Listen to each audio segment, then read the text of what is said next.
días, liberales. Good morning, liberals. This is the second stop in that has been part of the meetings between liberalism and Europeanism. And the second stop, the second destination is Madrid, Spain. Welcome to this event for the European liberal family to present the essential lines that unite us: freedom, equality, and the destiny of Europe. All this is going to be marking our work in the next few years, and also in the context of the conference on the future of Europe in the next few months. We would like to extend a warm welcome to the hundreds of people who are watching us on streaming, and the many young representatives who are here today. And thank you very much for being here, and welcome. Here we have the co-president of the ALDE Party and the European Party of the Liberal Family, Timmy Dooley.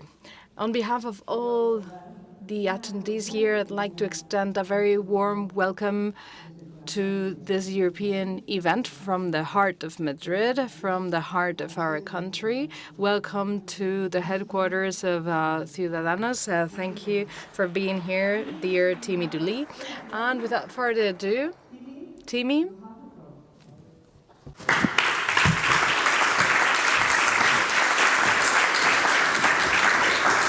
Thank you very much for the introduction. Dear friends, thank you very much for being here. Thank you to those who have been able to be with us in the hall, and particularly to those of you who are joining us online. It's great to see so many people that want to discuss the liberal future of Europe. Even if we can't all be here in person as we would have liked to have been as a result of COVID, I look forward to seeing many of you in the weeks and months ahead as we continue to engage in this really important process. We're in Madrid today for the second town hall meeting on the future of Europe, and in the next months the ALDE Party will host a series of such meetings right around Europe. We're naming these events, or these town hall events, after our late President Hans van Baalen. He was very passionate, as you know, about this topic, and these meetings are also part of a recognition of the legacy that he has left to the party and to the citizens of Europe. What we're really trying to do here is to put European citizens at the centre of this debate on the future of Europe. We want to bring them closer to the conference and give them an opportunity to share their thoughts and ideas on how we move Europe forward. Citizens need to see Europe responding to their needs, ideas and ambitions. And as politicians and as political parties, we need to provide opportunities and events to engage with our citizens. I want to thank in particular Ciudadanos and their President Inés for being with us today, but also for organising this particular event. We really appreciate what you're doing as a party in recognising the role, as you have in the name of your party, the role of the citizen as being a central focus, not just of politics, but of the way in which our countries and our Europe is run to the benefit of citizens. But most of all, I want to thank all of you who are with us today and online, whether you're here in person or, as I said, via, I believe it's the Zoom platform, one we're getting used to so many different platforms during this particular pandemic. Your participation today is vital to us to work together to build a liberal Europe that we all want. After all, the ALDE Party, the European political party representing liberals and democrats in Europe, is a party built on a history of cooperation between members from across Europe. We believe that cooperation, listening to others and believing in Europe are key to making Europe freer and more prosperous. And never is that more important than now in terms of trying to regain our prosperity, coming as we have from probably one of the biggest crises that the world has had to encounter in many generations. And I'm conscious of being here in Spain, no different to Ireland, to economies that are intertwined in terms of our tourism offerings and the impact that that sector in particular has had as a result of the pandemic. The Conference on the Future of Europe is a tremendous opportunity for us to build the Europe that we want to see for our children and indeed our grandchildren. Spain and Europe are facing big challenges today, from the COVID pandemic to the economic recovery and climate change. And there's a real opportunity now, and that's why I'm interested to hear what citizens across Spain have to say about using what has happened as a result of the COVID pandemic to rebuild our economies with a much greater emphasis and consciousness of climate change. These events allow us to come together as Liberals and discuss what we see as the main priorities for our future, which politics we think that Europe is getting right and what needs to change. It's always important that we need to identify what we believe is not working for our citizens. Each country is at a different moment in its history, which means that every country has differing priorities and worries. The ALDE Party understands this, and that is why we are here to listen and discuss the worries of European citizens, from Spain to Germany, and indeed from Sarajevo to Dublin, and to look at how we can make changes that will benefit all Europeans. Today, as I said, we're here in Madrid at your headquarters to reaffirm that ALDE Party and Ciudadanos, together with other European Liberal parties, will continue working to build a fairer, greener and better Europe. ALDE Party has always been a firm believer in the place of the Spanish Liberal Party, Ciudadanos, in our big European family and in Europe. You are the strongest voice for liberal values in Spain. I also want to recognise my good friend Luis Garicano, who is also a Vice President of the ALDE Party and does an immense amount of work in harbouring and building the liberal values, not just in Spain, but right across Europe. And I think he has been one of the powerhouses of the ALDE Party in, as I said, building that platform across Europe. And we're really thankful to him for the work that he does, not just in the European Parliament on behalf of his Spanish constituents, but for the wider Liberal family across Europe. And Luis, I really want to thank you for that. So,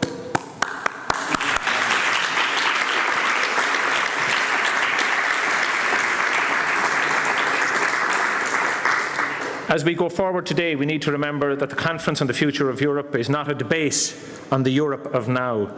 It's a debate on the Europe of tomorrow. We must ensure that it does not remain a public relations stunt, but a true democratic exercise that involves citizens. And you're proving that that can happen based on what you're doing today. So thank you all for being here. I will now hand over to Inés Arrimadas, President of Ciudadanos. Thank you.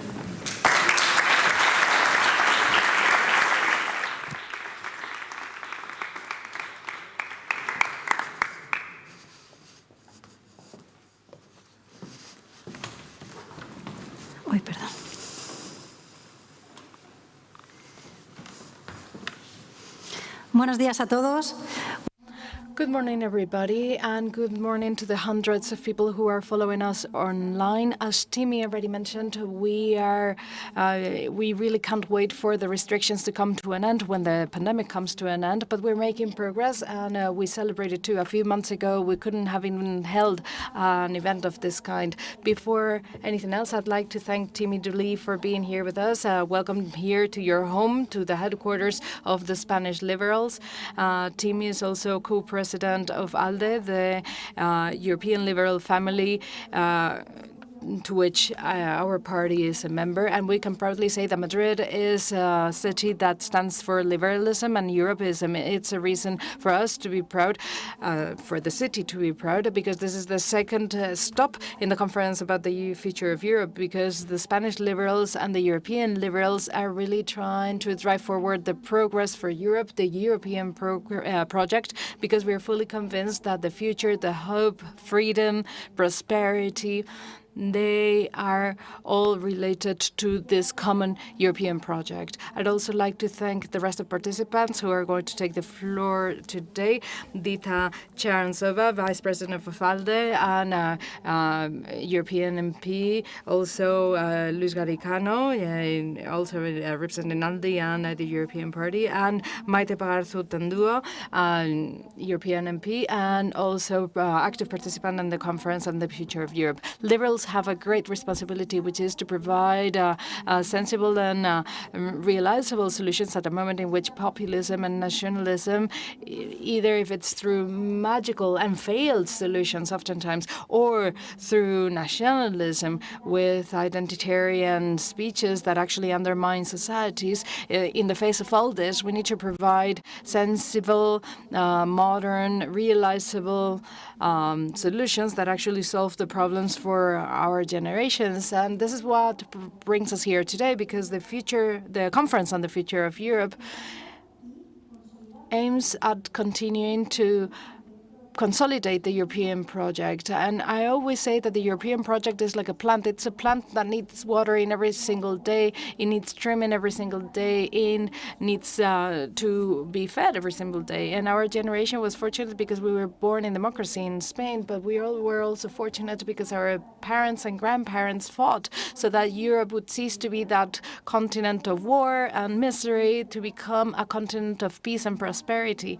In my case, I always say this, it was just one generation. My father was born in 1937. He was born in one Europe and lived in one Europe in which Europeans were killing each other by the millions. And I was very fortunate because I inhabited a Europe in which Europeans make exchanges by the millions to study, to create families, to create companies. That's a miracle. It's a great creation of human beings. This is actually the largest prosperity, freedom, and equality project that has been created by human beings in the history of humanities, and we have the possibility of making it move forward. And this was what brings us here today, because the youth needs to see that the answers to their generation's problems also have their own space in the European project, because society and the youth, actually the youth that created the European project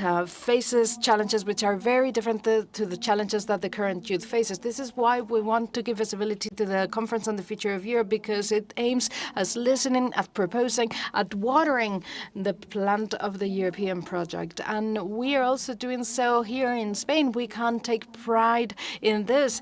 Us Spanish liberals can be proud of being part of the country that actually originated this current, or at least the name of this current. Liberalism in Spain has written many pages of its history, and we can take pride in continuing on with the duty that was started by previous generations. And here today in Spain, just like as in Europe, the liberal alternative becomes more necessary than any time before, because in Spain, as in the rest of Europe, we see the rise of nationalism and populism actually lead, and oftentimes great political decisions. And sometimes we are jealous or nostalgic when we look at other countries, like, for instance, Germany, where we see that nationalism and populism are not so relevant because large parties come to an agreement to provide solutions for problems. This is what we normally see in the European Parliament every single day, and in the European Commission, where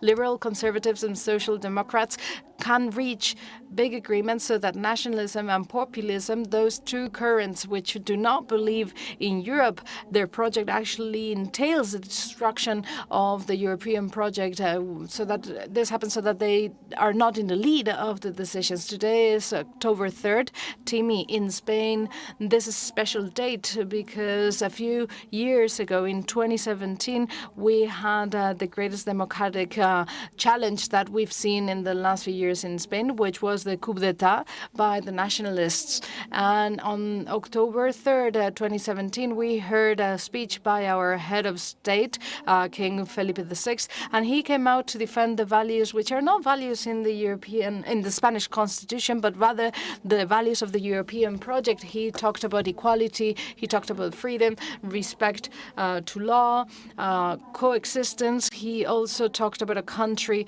populated by free and equal citizens, aside from excluding particularities. And I think that's speech gave hope to constitutionalist liberals in those days of fear. And I think we can vindicate that today because those values are European values. Spain is a very Europeistic country. We're very fortunate because our society at large understands the value of Europe, but also in Europe, liberals don't see Europe as something far away. Look at it in Brussels. Spain is Europe. When we talk about Europe, we're talking about Spain, and when we talk about Europeism, we're talking about something that Spaniards feel. And in our liberal family, we are great advocates of the European project. We are very Europeist. We are convinced that we love our country, we love our traditions, we love what we are, but we know that our reality, our present, our future is in Europe. And we understand Europe not as a set of identities, identitarian homogeneity. We are not European because we have the same identity as the rest of Europeans. We are not European because we have the same traditions as the rest of Europeans. We are not Europeans because we share the same religion. We are not Europeans because we speak the same language as the rest of Europeans, or even because we look very similar. You just need to take a look at Timmy and myself, a blue-eyed, blonde man and a dark-eyed brunette. Well, we are Europeans because we share the European values, because we share the European citizenship and the rights, freedoms, and obligations that gives us. That's the nature of the European project. And we advocate for diversity because we can be Europeans, speaking different languages, having different traditions and different religions and different looks. But we are united by obligations, freedoms, rights. And that's what brings us here today, because we want the youth to also take part in this firsthand, take part in this great creation, which is the European project, which was not created and was left at that. You need to continue to create the European project, improving it, consolidating it, and adapting it to the needs of the society today. And that's why liberals are going to continue to fight for that Europeistic alternative against populism and nationalism. We do it in Europe and also in Spain because we need an alternative too. Today, the convention of the Conservative Party of Spain is being held, and they offer a different type of power alternation. This is what we've seen in the last 40 years. Against that, which we know where that takes us, we are proposing an alternative because, given the lack of reforms in Spain, we propose the reformism of Spanish liberals because as divided society creates a blockade. So we want to propose the coexistence of the liberal project in Spain against populism and nationalism, which unfortunately lead the way in our country. We propose centralism, Europeism, to provide freedom, coherence, and reforms for our country. And I'd like to also celebrate the results obtained by our liberal German peers. We have many representatives here today. Thank you, David, for having joined us. Later, we will have the chance to hear what you want to say. But to finish, I'd like to mention how proud we are of being liberal. We need resilience to be liberals. Our colleagues, German liberals, they actually almost disappeared from the Bundestag. They disappeared from the Bundestag. They went through a terrible situation. It was very bad. Everyone considered that they were lost, but now they are back to the to the national parliament, and they're going to be playing a decisive role in the making of the new German government. So with that resilience that liberals have, with that resilience that Europeans have, because we're fortunate to be part of this miracle, this wonderful creation of human beings, which is the European Union, which is the greatest project of equality, freedom, and prosperity created by human beings. From that resilience, from that conviction, from that will, I'd like to encourage you all to take part in this conference on the future of Europe. Now we're going to watch a video, and then we will continue with a round table, which I think is going to be very, very fruitful. Thank you very much.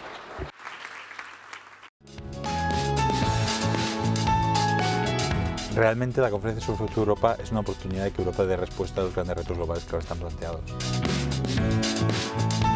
Se trata de eso, cuando hablamos de reglas de juego claras, no es para entrar ni quitar a nadie nada, es para resolver problemas comunes en un mundo que se ha transformado.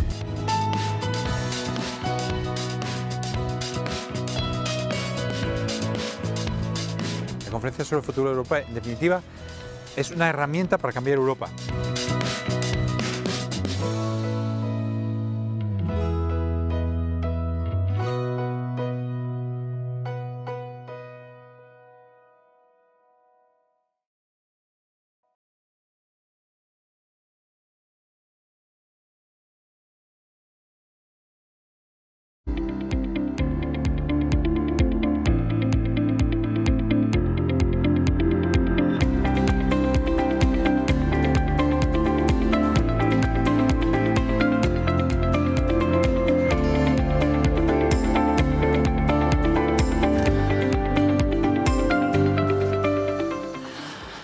Bueno, habéis visto que...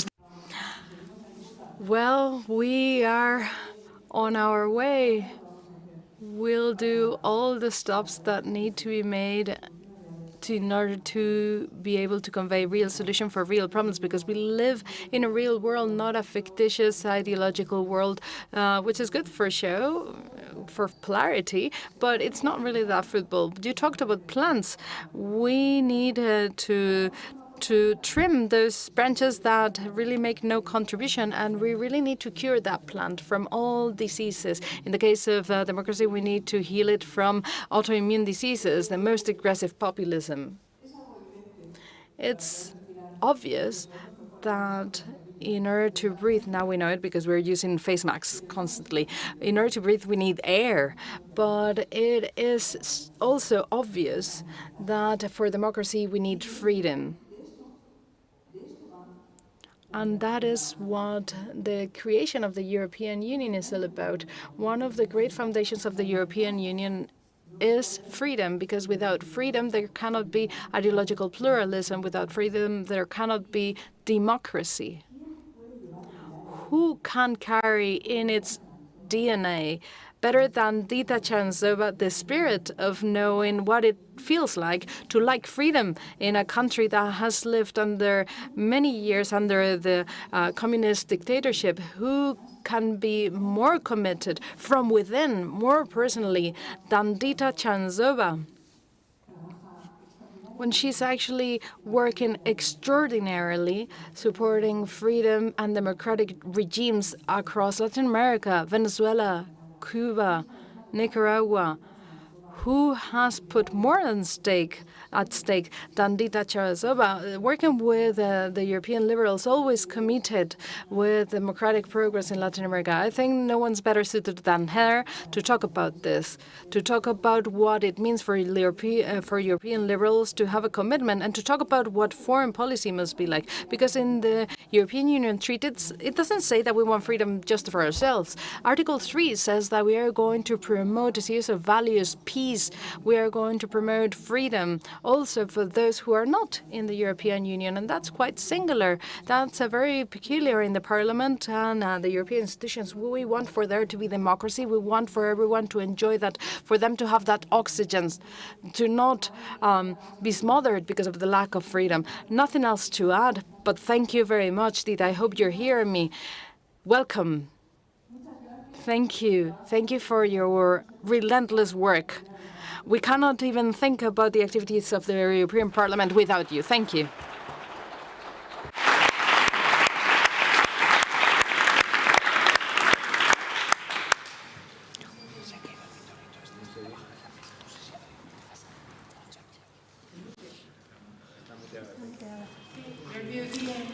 No, Dita, we can't hear you. You're probably on mute. You're muted, Dita. A ver si se ahora muy bien. Ah, perfecto. Perfect. Thank you so very much. Good morning, everybody. First and foremost, I'd like to thank Ciudadanos for organizing this event and for inviting me. I hope next time we'll be able to meet in Madrid. This meeting also has the name of my great friend, great advocate of liberalism, Hans van Baalen. Maite, you already mentioned it. I'm Czech. I was born and raised under the communist regime. I lived firsthand the transformation of my country, which was a country which was open to the world. It's now open to the world, open to free trade, and is now a member of the European Union. And I'm still convinced that European values, liberal values, are the key to solve the problems that we are facing today. Being liberals, we all know that choosing walls never works and has never worked. More than any time before, now we need liberal values such as freedom, equality, tolerance, responsibility, openness, cooperation, free trade based on standards, so that we can attain economic recovery and obtain a better future. But what does this mean for the European project? The European Union has always been an open union, and it's thanks to its values of openness and free trade that we have managed to prosper as we have. But notwithstanding, currently, across all countries, we see protectionist voices which become increasingly stronger. They want to reestablish borders. They want to consider that focusing on their country first is the answer to problems, but it isn't. We are currently living in a globalized world. Member states on their own cannot face the problems such as the pandemic, climate change, China. We will only succeed if we do this together at the European Union level and also with our allies. This has been very difficult through the pandemic, but the response of the European Union has shown that we have a Europe of solidarity. Solidarity among member states, also with the recovery funds that were approved in a fast and efficient manner. And I think that Luis will talk about the subject matter at length because he's been on top of this topic constantly. But we also wanted to express solidarity towards the world. We've been the only ones who have shared half of our vaccine production with the rest of the world. And something else that I wanted to mention is that the pandemic showed how important the single market is for our lives in Europe, and it also highlighted the pre-existing differences concerning free circulation in the European Union. The single market is not yet complete, and we need to continue to make progress in order to realize it. The goal of the European project has always been to live in a family with values without barriers, promoting these values both within the European Union as well as beyond our borders at the global level. The European values are liberal values. Both politicians as well as citizens need to stand for them. As the fathers of the European Union said, and I agree with Inés here, Europa never existed, it must be created. We are at a key moment of this process, and we want to hear citizens in this process, in this journey of the conference about the future of Europe. It's not Brussels that will decide, you decide, so we need to hear your voice about the future of Europe. Thank you very much, everybody.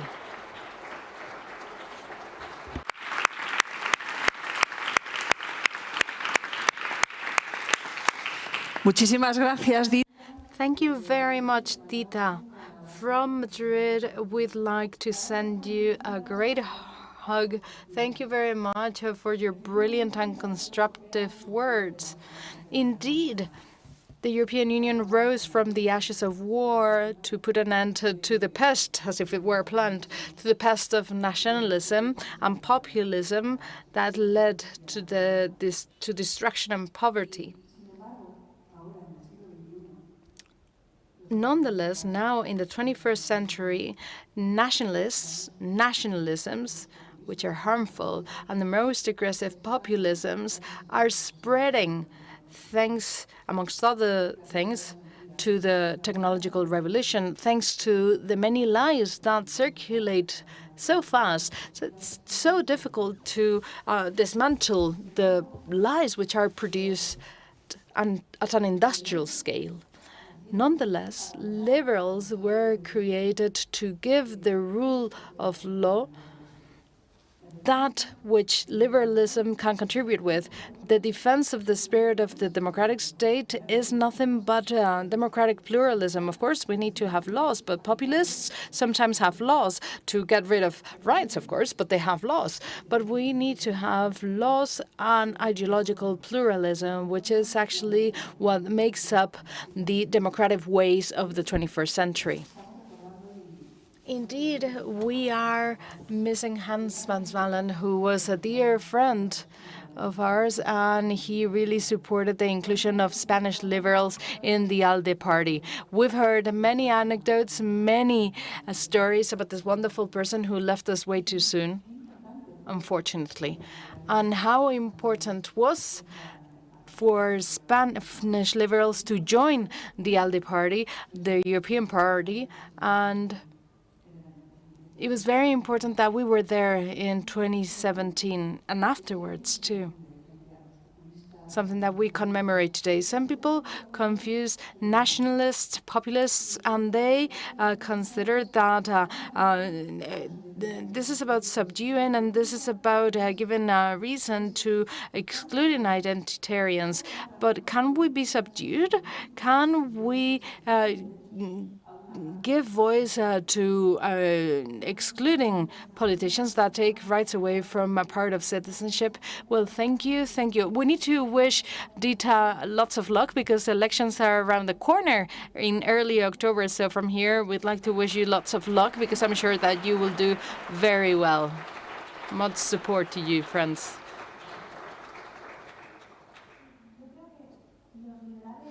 I think liberals need to actually contain populism and nationalism, and at the same time we need to be a pillar for the construction of the European Union. We have a double function and it is very much interrelated, and we also need to do it in our own countries. Unfortunately, in Spain we have excluding nationalisms and we have populisms which have emerged lately, and I think we need to consider that liberalism like a dam, like a contention, so that we can indeed have that modern Spain, which I'm convinced all of us here dream about leaving to our children.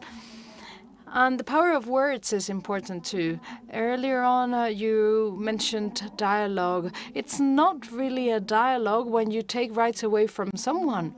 There is no possible dialogue when, in order for that to happen, you need to allow for others to have fewer rights. And this is what's happening in Spain. And earlier on, I was discussing that with Timmy. Sometimes liberals, the Europeans, the rational ones, the sensible ones, we have problems when expressing what we want to do, because populism and nationalism comes up with very easy, basic claims that actually touch many people, reach many individuals. But we need to be capable of using words in a very close manner so that we can touch the hearts of people.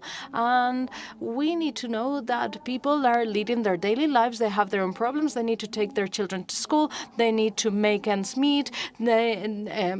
End of the month's meet. They need to pay the mortgage. And we must note that not everybody is reading the press. Not everybody is following the sessions of the Chamber of Deputies. And I didn't do it when I was working in the private sphere. I didn't watch electoral discussions. I didn't watch Congress discussions because I was working. I was getting trained. I was leading my life. as each of us do. And we need to wonder where we want to be. In a world where populism and nationalism is on the rise, we need to decide whether we want to be amongst those that unite or those that divide. And Ciudadanos, liberals, Europeans, we need to be amongst those that unite. We need to decide whether we want to be part of the ones that propose or just complain. And Ciudadanos, the liberals, Europeans, we need to be amongst those that propose. Do we want to build or destroy? Because we know who is in the work of destroying, criticizing, discussion, populism, nationalism. And unfortunately, in Spain, some countries which are not populist or nationalist, but that would rather have a divided Spain,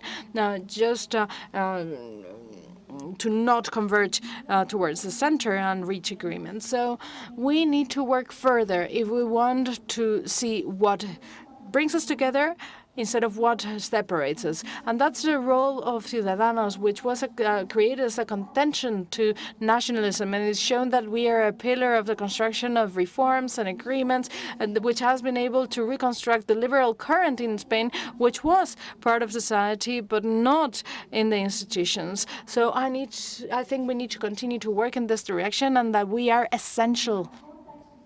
In our short existence as a political party, our dear German colleagues and our dear Irish colleagues have a longer tradition.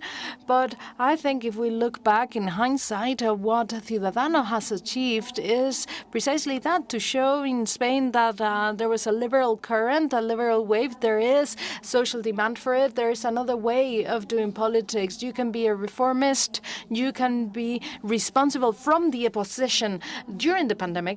We've shown that, but we've also shown that we can govern right. We have Begoña, also Mayor of Madrid. Put your hands together for her, because she's doing a great job there. And we've discussed this a lot. I haven't gone to any interviews. I haven't read any articles that said that we are not governing right. No cases of corruption.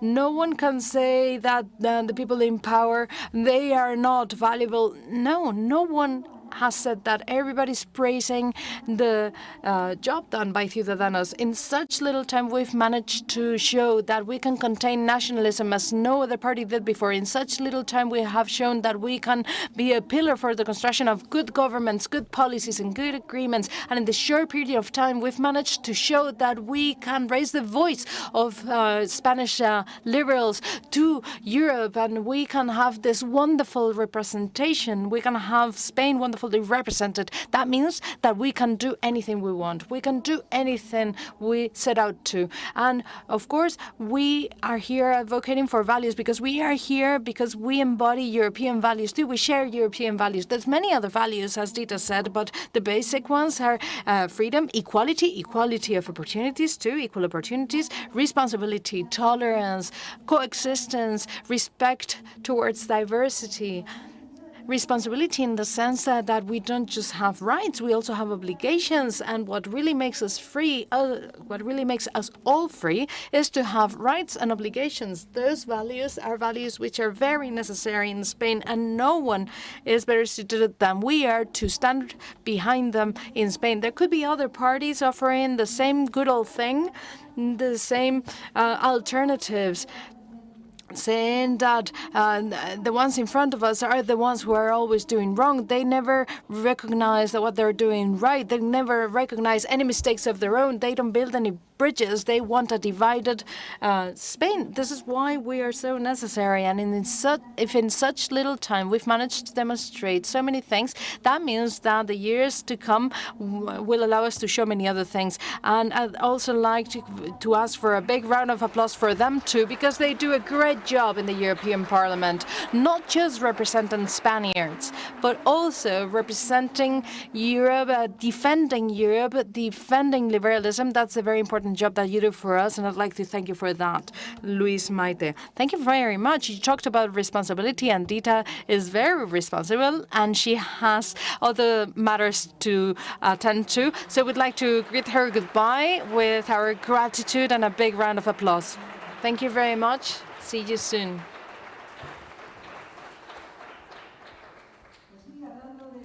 Indeed. Since we're talking about responsibility, which are the characteristics of the most harmful populists and nationalists? The principle of egocentrism, narcissism, and irresponsibility. They make huge messes. Everything they touch, they intoxicate it. They intoxicate the spaces where we should be building commitment. And the only thing that is left is generalized victimism to build up power and then limit citizenship and rights. We, as liberals, we abide by the principle of responsibility. Of course, it doesn't show as good as coming out there playing victim, but it's necessary. And the pandemic has put us all to the test. And the European Parliament and European institutions have shown better than any time before that it was really worthwhile to be part of that project. They actually took the three backbones that helped us to move forward. And along those three pillars, we managed to create a new, different and creative way to approach solidarity amongst member states. And liberals were the glue for the union between North and South, left and right, and MPs such as Luis Garicano were essential to convince our colleagues, from the general perspective, to come up with commitments in the European Parliament and also convince member states because they could see the seriousness in the theoretical presentation of those recovery funds. But if we talk about responsibility is, of course, about creating an instrument, but that's not the end of our responsibility. Our responsibility is not just about defining it. The responsibility continues in the implementation, in the execution, in the control. And my question for Luis Garicano is, how can we exercise solidarity with responsibility? How can we make these funds become your future opportunity and not a ballast for your future? So, Luis, thank you so very much. Please explain all this to us. Yes, thank you very much, Maite, Inés. Thanks for everyone who's here. Thanks to the youth and my colleagues, Daniel, Marina, Edmundo, Begoña, Miguel, Eva. It's Sunday morning. Here we are, and we're talking about Europe, which is what interests us most. This is a very interesting time for Europe. If you come to think about it, Europe was the one who managed to put together this response to the pandemic. The key two responses, economy and lives, vaccines, they come from Europe. Vaccines were purchased by Europe. They were slow at first, but then they sped up. And then the Europeans with the fund that actually financed the furloughs across Europe. All member states had the same tools. It's exactly the same tools. Actually, we proposed there in very early March. I think I have an article of the 5th of March talking about furloughs, 5th of March 2020, the year of the pandemic. And of course, we had the vaccines and then the recovery plan. Inés asked me to share more about the recovery plan, about the creation of the recovery plan. Borrell, our House representative in the summer course, explained, and he actually named me, and it's very difficult to give credit to others in politics, and he named me as someone who inspired this. But it's true that we in the party inspired this. We were the first to inspire this in early March, April, when the pandemic was really starting out, and we all remember what happened on the 8th of March here. And we were already talking about funds that would be a joint debt issued by Europe with the backing of the community budget, but not loans, direct injections, which would focus on reforms, which aimed at obtaining a recovery different to the one that we had in the first part of the pandemic. And that was put in motion, that was set in motion. We all remember that we received calls from Eliseo when many things happened that were very interesting. We went to to Italy, Germany. We talked to the Treasury, and all the interactions were very interesting in the time of creation. We can be very proud because the funds are making progress thanks to the momentum provided by all of us here. And as Maite said, we are the glue that managed to unite everyone. And I remember that in the first resolution, there is a text, there is a paragraph that we had to negotiate for hours, endless hours, because we managed the ALDE Party and the Macron Party, part of our party, to come to an agreement. Once the ALDE and Macron came to an agreement, we know that we were going to make it through. So you can look for that same paragraph in the paragraph that we created at ALDE. That's part of the resolution. And 1 month however, the Germans and the Holland parties, they actually supported us in our language. And the French, when they saw that we were converging, they started to think that this was possible, and it was a giant leap. And Merkel said that it was not going to happen, but it's actually happened, and it's a great opportunity. Actually, we were talking about that, and in the beginning, we doubted that we were going to be successful. I mean, Europe has gone through a very rough test, and we've managed to succeed. Yes, indeed. And now, as Maite said, we need to take responsibility. Now you have the money, and you're not going to go out partying. You're not going out and buy drinks. You need to get that money and spend it well. This is what Europe is saying. We need to spend it right. What do they want? They want to see investment, and they want to see reforms. And the risk here is that the money is not well invested because we are not capable, because we don't want to do it, or because as a country we don't have the necessary unity. In Italy, 442 MPs, 3 votes against. In our parliament, we haven't even voted it.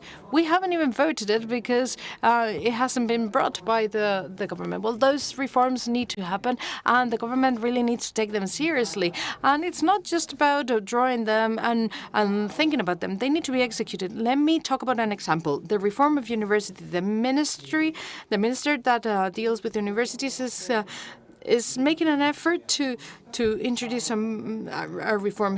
They're introducing some populist idea. At the end of the year, they will say to the European Commission that they want to reform university, but really, there's nothing changing universities. The Minister of Podemos is really supporting private universities because they are actually doing away with public universities. Public universities right now have no one supporting them because the Minister for Public Universities is actually putting them to an end. And that is our responsibility, the responsibility of our colleagues at the Congress, and all of our responsibilities. We need to support, we need to push forward so that Europe can really harness this opportunity that is being given to us, which is a huge and new opportunity. Very good reflection.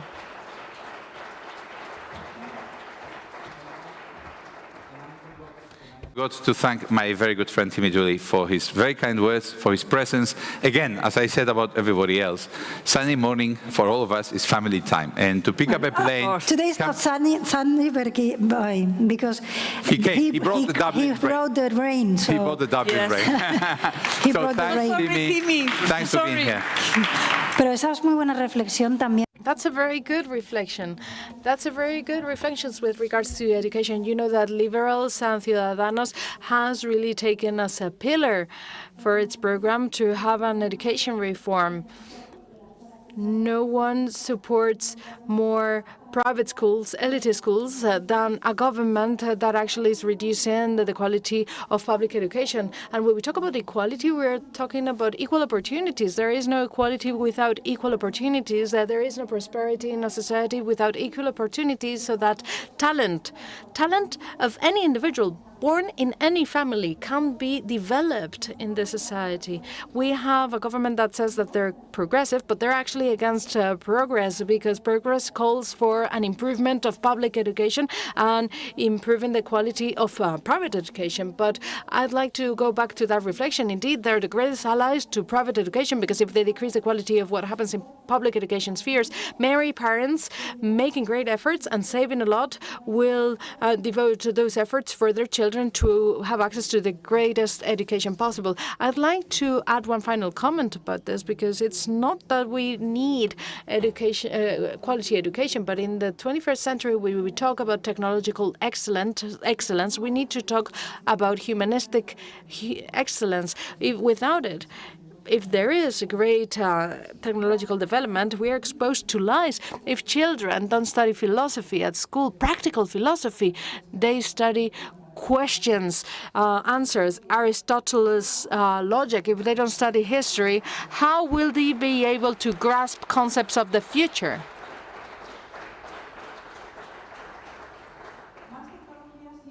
More technology, yes. More humanities, yes. The government is not offering technology or humanities. It's mediocre for ignorance. And ignorance is the oxygen for populists to destroy our plants. And I'm very good at trimming my tomatoes, and I need to refuse to be embarked in that. That third culture that we were talking about during the convention, we need to be capable of being a country that invests in science, in education, and also in humanities and history. I think that's the key to progress, as you very well said. We don't want to lose any talent, and that's the reason why we are going to open the floor to our youngest participants, because we have great hope in you. You're our great hope, and we are now going to start with our questions. First question.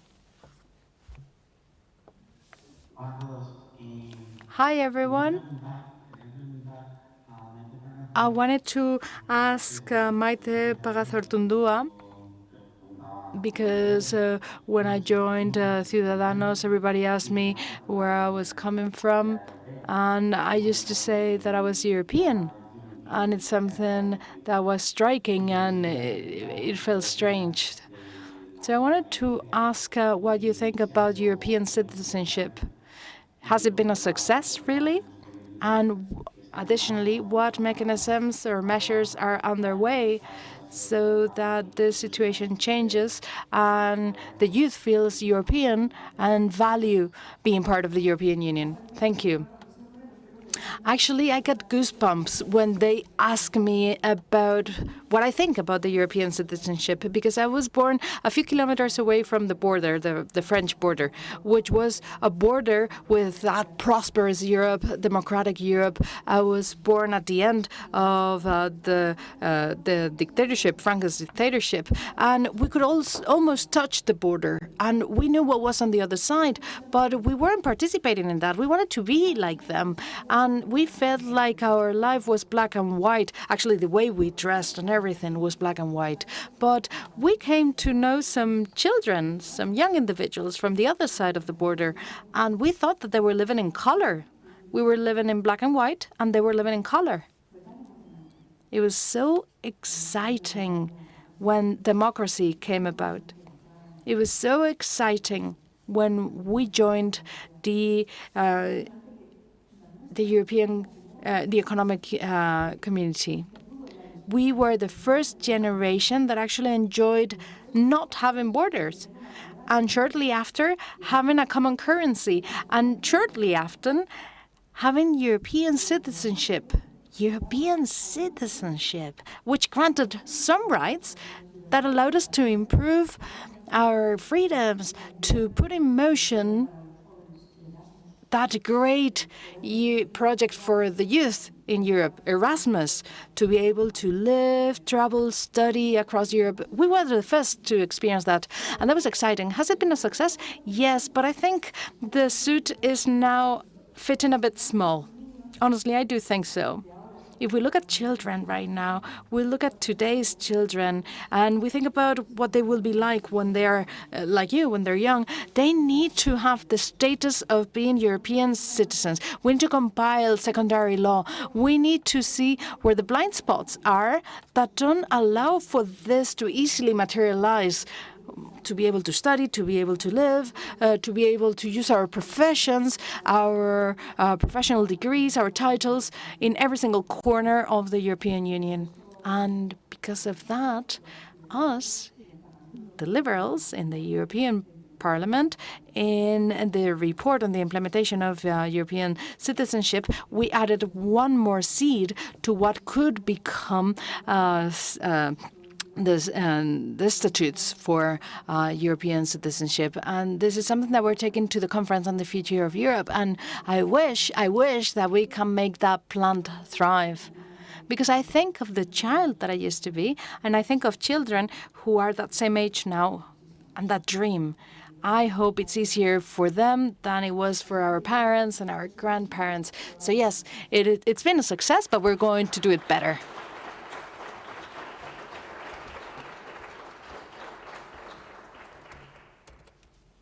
Y pasamos a la segunda pregunta. Let's move on to our second question. Hi, welcome. Hello, hi everyone. Good morning, I'm Denny Romero from Barcelona, and I worked in the automotive industry. After the German elections last week, we have seen how German liberals have sat around the table with the Greens, to come to an agreement and provide stability for the country, because it seems like both parties could be part of the future government that will be formed in Germany. And it's true that liberals are the bearers of the fight against climate change from a pragmatic standpoint, away from mottos and easy solutions. But deep down, I think we have common goals with the Greens, but we want to get to those goals through different paths. It's something that I like to see. Different parties with different ideas trying to reach agreements for the common good, for the sake of stability and the future of the country. And honestly, I hope this soon becomes a reality in Spain too. And now, to my question, focusing on Europe, how can the European Union guarantee that green transition, that transition between now, which is unsustainable, and the future of our activities, so that it's not something that endangers our country? Who is that question to? Luis, perhaps? Yes, Luis, over to you. Well, okay. Thank you. Allow me to deviate from the question just a second. When Maite was speaking, I was thinking about my son who returned to the UK last week. He's studying in the UK. And there were a couple of questions that we were asking ourselves, and they came up earlier. There's a border there, and his mother was driving him. Is there going to be a problem at the border? People are going to think that he's trying to stay there. What happens with the visa? Second problem, oil. I had to call him up. Please don't forget about pumping at Calais, because when you pass the border in the UK, gas stations are empty. They don't have oil. They don't have diesel. Well, Brexit matters a lot. If you're not in the single market, that's a problem. So this is not fiction, Maite. And we have lost and we have won at the same time here in terms of our European citizenship. Now, with regards to the question, I think there's two things that Europe can do, which are key. The first is that we are working on carbon border adjustments, which means that right now we're increasing the cost of polluting for European industries. But you take the company and you take it to Morocco or China, and you can take them to those countries without paying those prices. So with this carbon border adjustment, what we're doing is to set a price identical to what you would pay for carbon within, for every ton of carbon that you pollute. And the cost would be the same as if you brought the product from outside. So this is good for the planet, and we don't lose the investment. And the second point is that we need to make sure that no one's left behind. In this winter, we're seeing the very beginning of what could happen in the future, which is that if we eliminate nuclear power thermal power, and we just stick to renewable energies, which, as you know, cannot be stored. So all of a sudden, we would have scarcity and different carbon prices, and we will have to face a problem with supply and a problem with the energy prices, which didn't exist 10 years ago. So we cannot afford to have that supply issue, and we cannot left anyone behind. And I think the simpler system would be that of Ontario. All the money that you get based on carbon taxes is given back to the people with a check. And each individual would receive 600 euros. But you have a small house and you haven't consumed that much. Perhaps you paid 300 in taxes and you get 600. But you have a large house and you actually paid 2,000 in taxes. Well, you get 600 back. So people don't lose their closeness or their adherence to something as important as climate change. And you don't do a patch type of strategy as the government is doing. And we come up with a solution which leaves no one behind. I think that's the kind of idea that Europe needs to foster. Well, I think that's it. We can move on to the next question.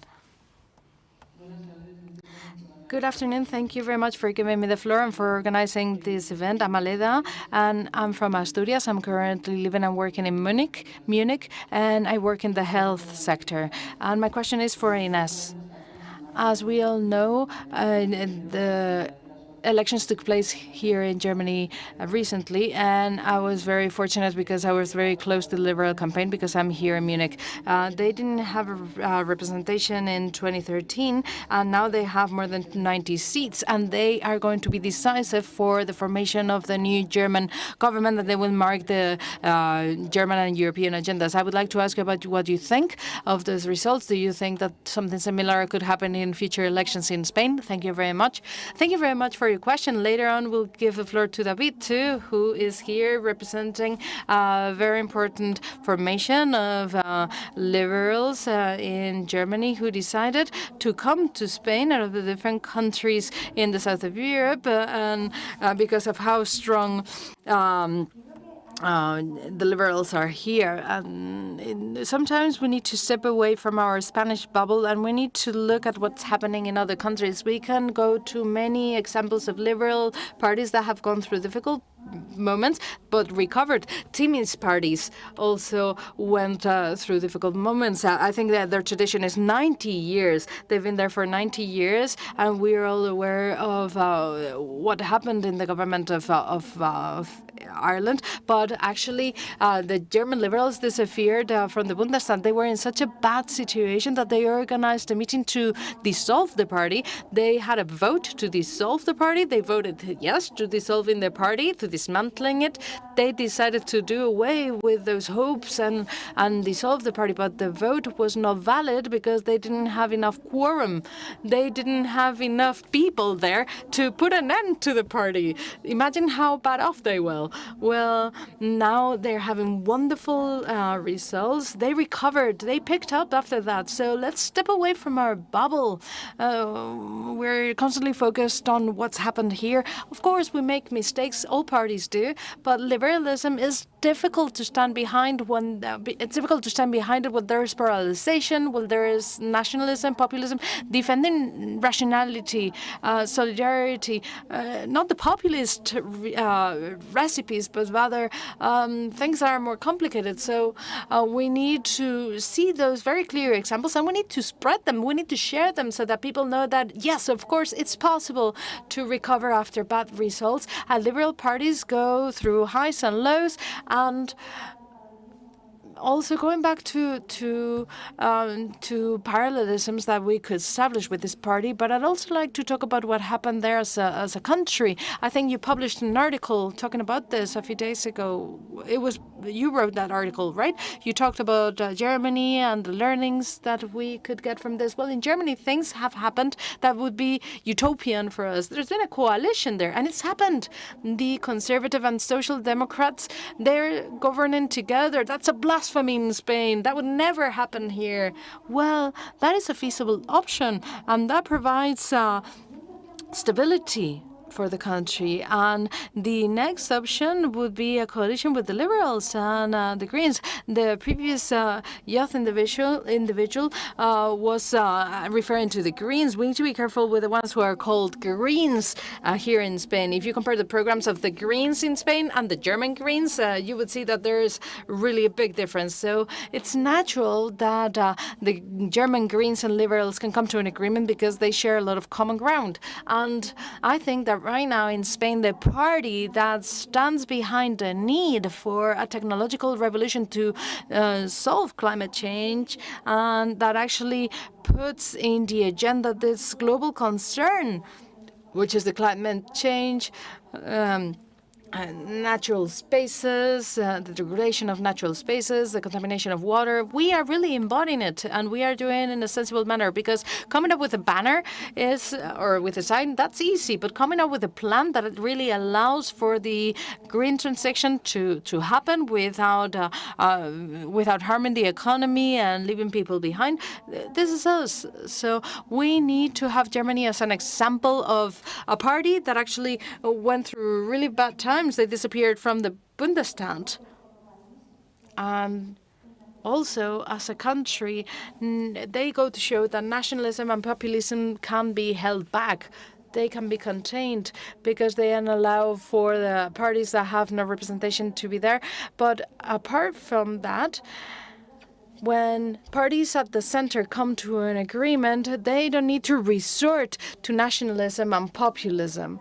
So we shouldn't just be nostalgic. We shouldn't be thinking, oh, they do it in Germany, we cannot do it here. No, we need to work so that we can do it here too, because if others can do it, we can do it too. If others succeeded, we can succeed too. So we shouldn't be nostalgic, thinking, oh, what a pity. This should be an inspiration. If they have managed to do it, we can too. Because if they love their country, they do their best for their country. We also love our country, and we're going to do the best for it.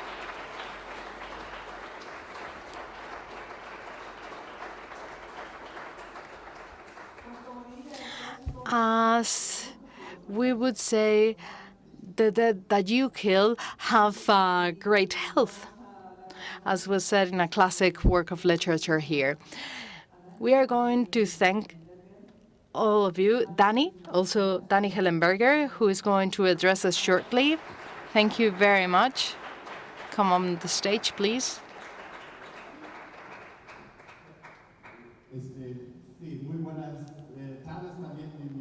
Good afternoon here, also from me. I'm Daniel Herrenberger, the director of Philip Herrenberger Foundation, but I'm also a member of the Liberal Party in Germany. So, as you've discussed, the results have been very exciting for me too. I was in Hamburg a week ago, almost opening a beer at that point in time. Thank you very much, Javier, Begoña, Tim Dooley, Marina, Javier. You are the pride of the liberal European family. We opened the office here in Madrid and in Rome precisely because of you. Because you're the pride of the liberal European family. You're an example, and we are a family. And of course, families go through bad times, through good times. And as you very well said, Inés, when we made the decision as a foundation to open our office here, Ciudadanos was at a better moment, we can say that. But nonetheless, we are here learning from you, and we hope that we will be able to teach you a few things too. And as happens in the European Parliament, Luz knows it, liberals support one another. And that has consequences on the definition of public policies. For instance, we talked about the recovery funds here in the session, and actually the benches, the Ciudadanos benches in the European Parliament has been key to make progress. So we agree on every single, well, we don't agree on every single detail. That's our nature. Not all citizens always agree on all details, but what really matters is that we continue to make progress and that we continue to foster our friendship. I always say that if I had been born in Spain, I would be a member of Ciudadanos.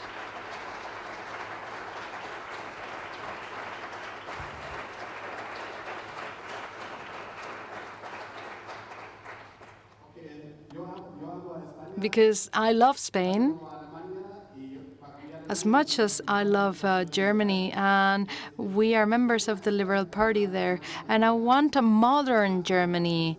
I want a Germany which is socially and economically free. People are free to lead the life that they want, to make progress with their private companies, with their work, to thrive in a prosperous environment.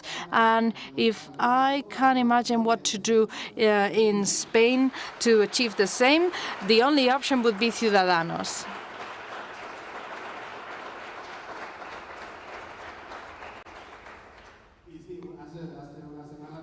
And 1 week ago, we had our elections, and the results were wonderful. And in 2013, actually, we were out of the parliament, the German parliament, for the first time ever in the history of German democracy.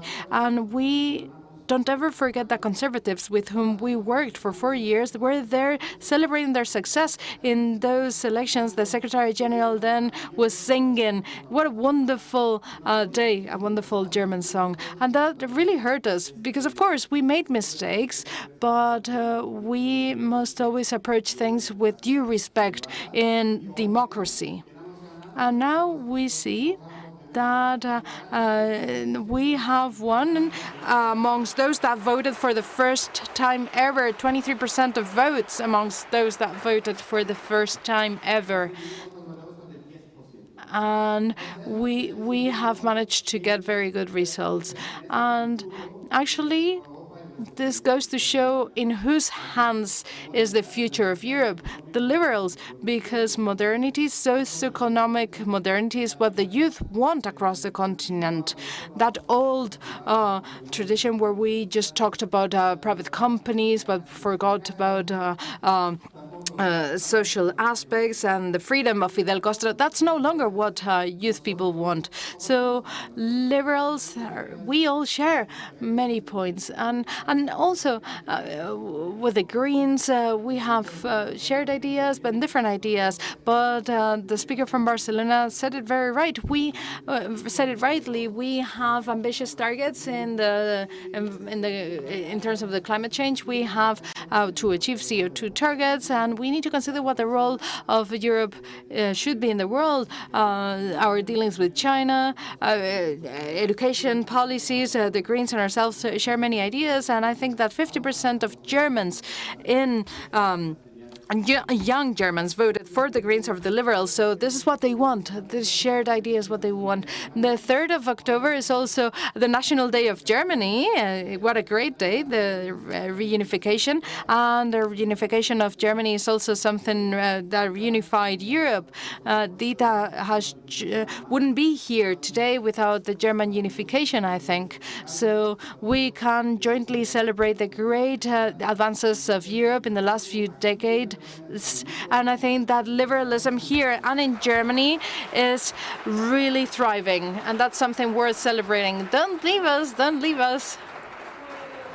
Well, dear friends, dear colleagues, with Hans van Baalen in our memories, with all of our love, our gratitude to the European family. I don't know if our president wants to say some final words.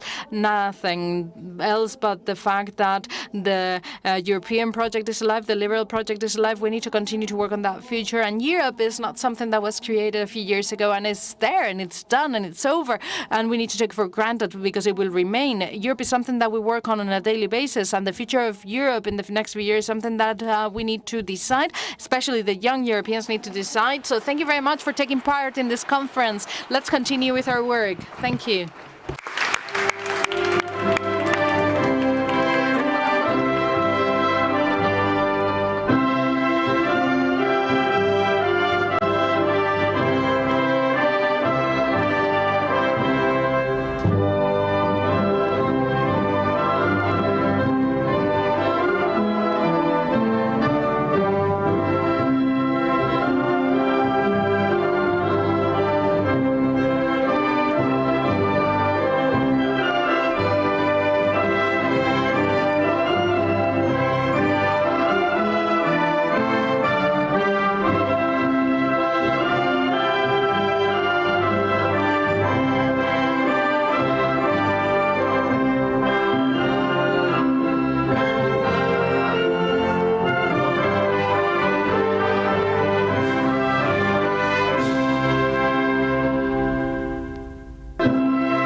Para aquellos que lo deseéis, podéis tomar un pequeño cóctel al cual os invitamos aquí en esta sala de prensa, ¿vale? Muchas gracias. Al final sí.